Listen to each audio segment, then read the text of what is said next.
시간 관계상 간단하게 말씀드리겠습니다.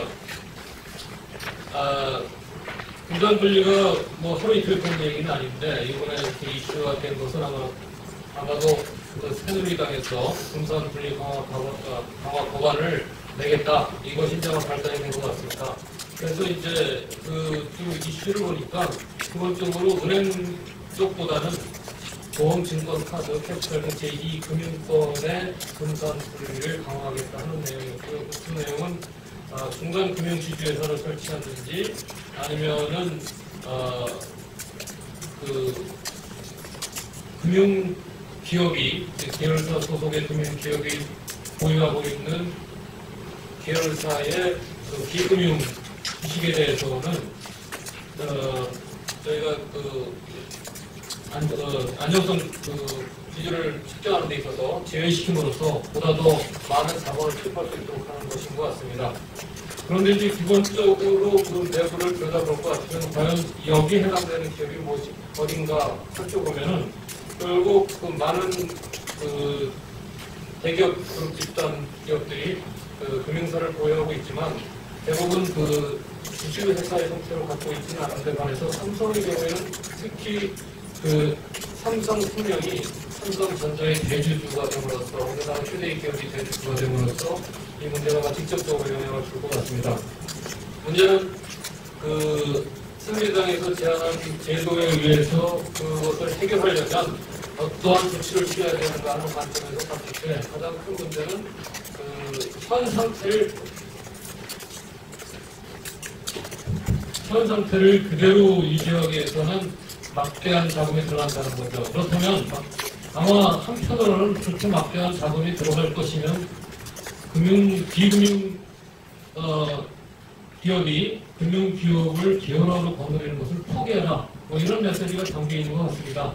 그런데 현실적으로 봐서는 과연 이건희 행정부의 가족들이 과연 삼성생명을 포기함으로써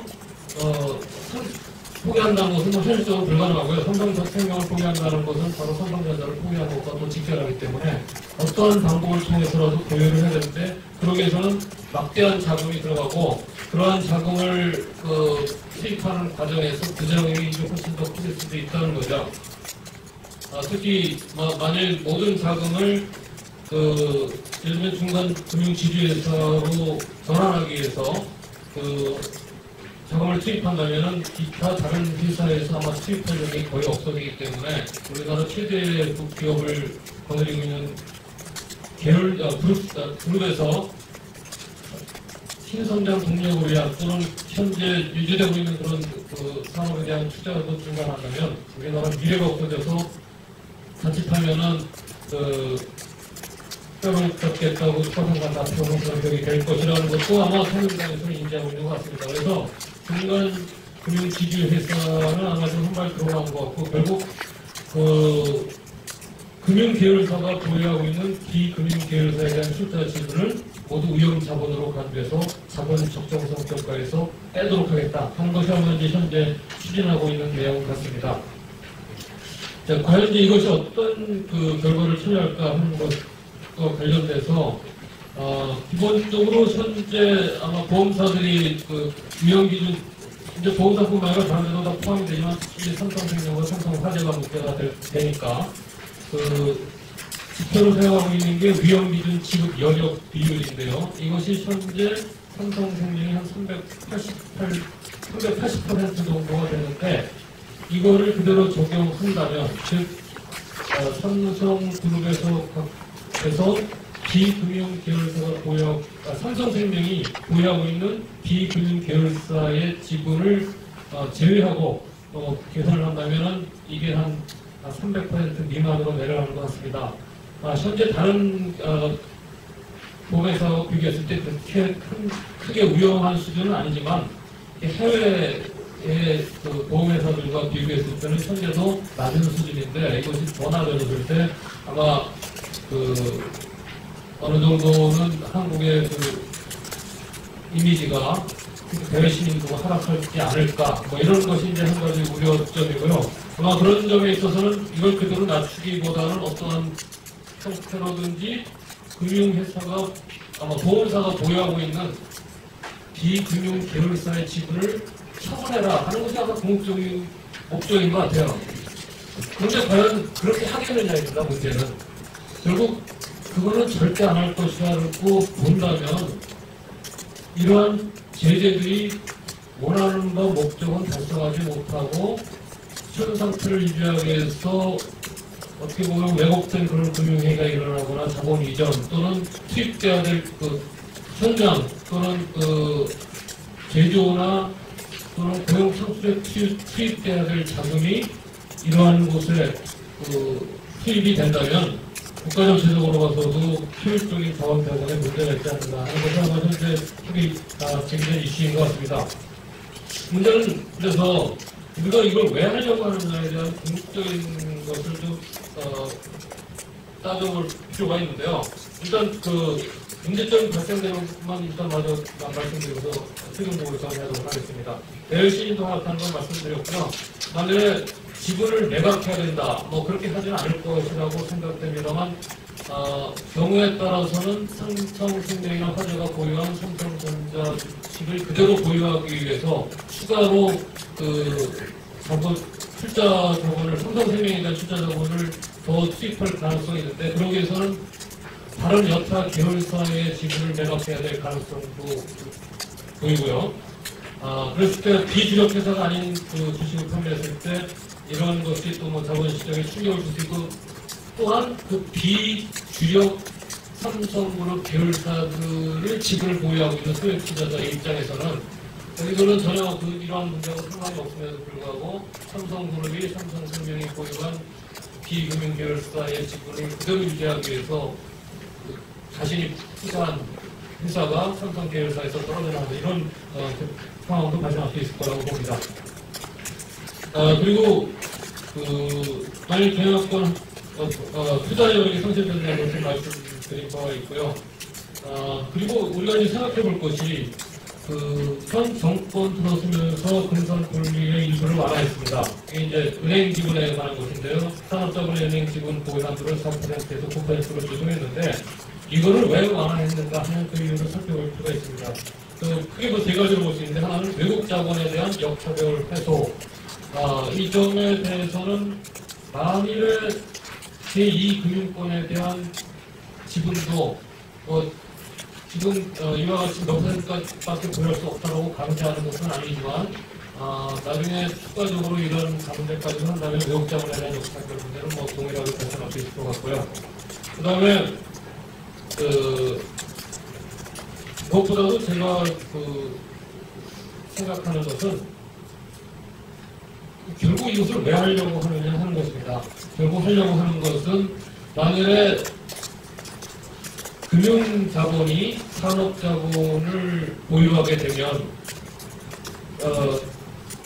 특히 그 대기업 그룹 집단에서 금융회사가 산업자본, 비금융회사를 보유하게 되면 자칫하면 그 비금융계열사들이 부실화 됐을 때 금융계열사에도 그러한 부실이 영향을 줘서 그 금융회사에 믿고 투자한 투자자들에게 손실을 초래하고 금융권 전반에 대해서 그 불안함을 조성하지 않겠냐 하는 것이 아마 궁극적인 목적인 것으로 알고 있습니다. 그래서 저희가 지금은 어떻게 보면 재벌을 길들이기 위해서 그 하나의 방법으로 제2금융권에 대한 금산분리를 적용하는 것 같은데 재벌 문제는 재벌 문제로 별도로 다루고 궁극적으로 금산분리 문제는 이러한 금산분리의 기본적인 목적에 부합하고 그 제도가 이러한 목적을 달성하는 데 도움을 주느냐 하는 점에서 한번 판단을 해봐야 될 것 같습니다.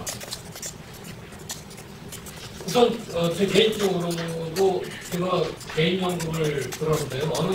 어디다 개인연금을 들까를 생각했을 때 제일 먼저 생각하는 것은 개인연금은 앞으로 몇십 년 동안 받아야 되기 때문에 몇십 년 동안 부도가 나지 않을 보험회사에다 들어야겠다 하는 것이 아주 기본적인 것입니다. 다른 거는 뭐 두 번째였고요. 그랬을 때 그럼 어느 보험회사가 3, 40년 후에도 살아남을 수 있는가를 판단했을 때 이건 개인적인 얘기가 뭐하긴 하지만 일단 기업 그룹 집단에서 보유하고 있는 그 보험사에다가 제가 개인정보를 들었습니다. 그만큼 거기에 신뢰를 뒀다는 얘기죠. 결국 만일에 그 제가 보험을 들었던 그 보험사가 금산 분리에서 만약 계열 분리가 됐다 하면은 저는 상당히 불안해질 것입니다. 이게 과연 그때까지 어떤 경영자가 들어와서 어떻게 할 것인지에 대해서 제가 신뢰를 갖지 않는 것이죠. 저번에 장단점이 있습니다.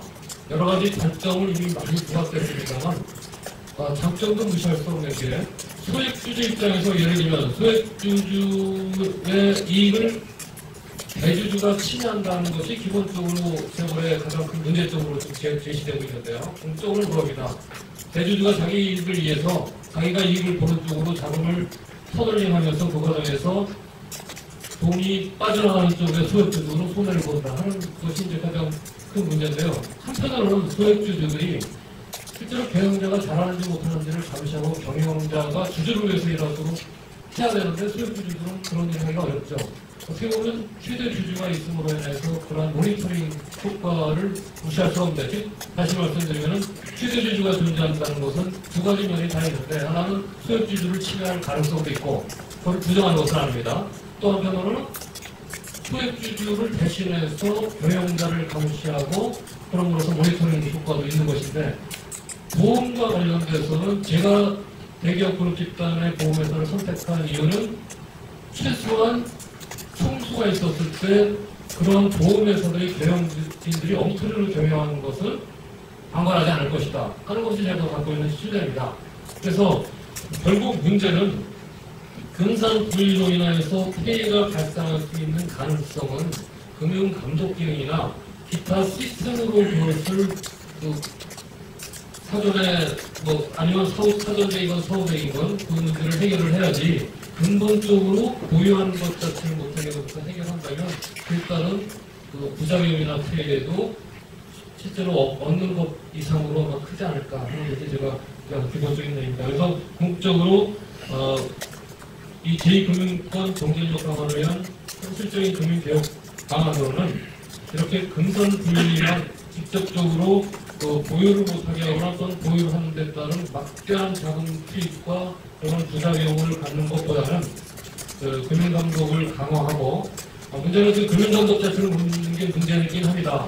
저축은행 사태가 가장 큰 문제점으로 드러난 것은 금융감독기관을 믿고 알아서 하는 줄 알았더니 알아서 안 하더라. 그러니까 아예 얘들을 못하게 해야 된다. 아마 그런 내용인 것 같은데요. 그렇다 하더라도 그러면 못하게 한다는 것보다는 금융감독이 문제였으면 금융감독의 문제점을 해결해서 제대로 금융감독을 할 수 있는 시스템을 갖추는 것이 정도이지, 금융감독이 못한다고 해서 그러면 금융감독의 정상적인 기능을 그거는 방치하고 다른 방법으로 이 문제를 해결하려고 하는 것은 잘못했다 이런 생각이고요. 그래서 금융 시스템을 약간 계속 강화하고 우리가 믿을 수 있는